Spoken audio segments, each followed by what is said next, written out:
Today's video, I'm gonna walk you through 5 of my favorite features of the brand new Weber Lumin grill, that high temperature outdoor electric grill. Feature number 1, we've got double wall insulated lid and double wall insulated cook box. That means it's gonna help this grill stay hotter longer.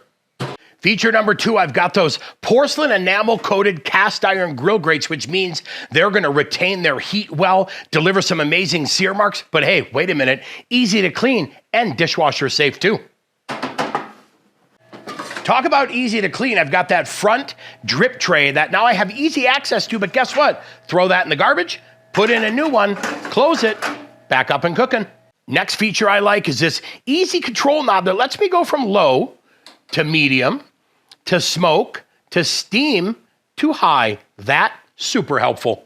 Last favorite feature is take off the grill grate, add in this pan, add a little bit of water, put in the perforated pan, and now I can steam while I'm grilling. Talk about helpful, all of my meal done at the same time.